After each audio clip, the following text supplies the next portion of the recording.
So this week, I'm back working in the garage. I'm continuing on my 14-bolt project. My video last week, I showed everybody what it looks like to have a bent axle housing and a couple ways that you can find it. What I got to do this week is cut off all the old brackets and get it prepped and ready for my new brackets. Now, when cutting the old brackets off, I still prefer to use just a basic cutoff wheel. I could use my plasma cutter, but one issue that I find is sometimes I accidentally gouge into my axle housing with the plasma cutter.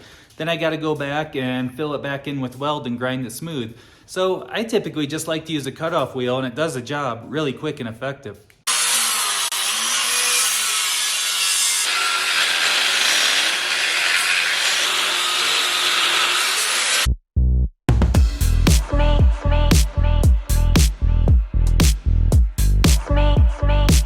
The new axle that I picked up had 456 gears in it. My old axle had 538 gears in it.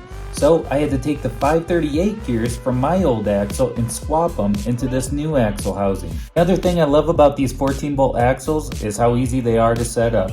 I checked the backlash, then I checked the gear pattern, and this axle was ready to go. My old axle had a pinion guard that also bolted to the truss.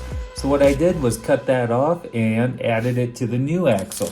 This does two things. It protects the pinion from the rocks and also ties in the truss to the pinion support, which makes everything stronger.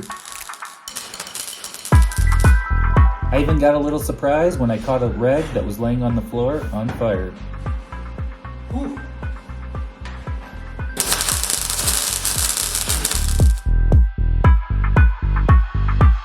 Friend Mike from Warfab cut me out some axle brackets for this axle.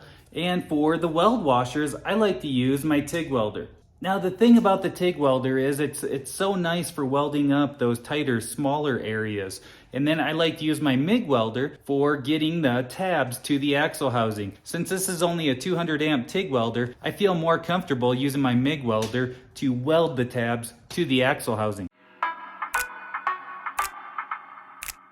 Before welding, I always try to clean the material as good as I can.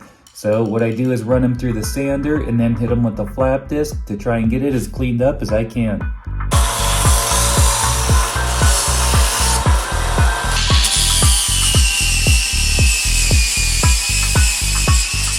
The way I learned to TIG weld mild steel was by using pulse mode.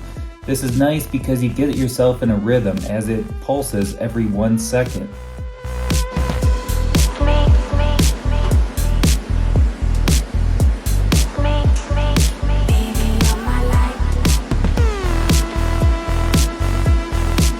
With TIG welding, there's a lot going on. You're operating the foot pedal to control the heat, you're adding filler with one hand and holding the torch with the other. It takes a lot of concentration.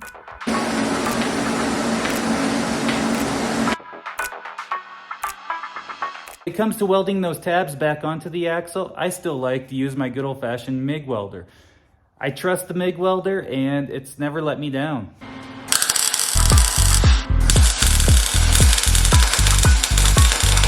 There's something I always find really satisfying about welding with the MIG welder, especially on thicker material. I like to turn that thing up and let it burn.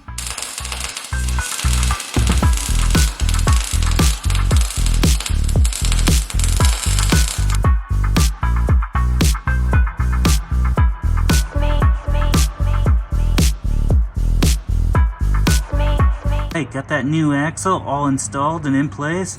This thing's about ready to go. Got the brakes all bled, just about back in action.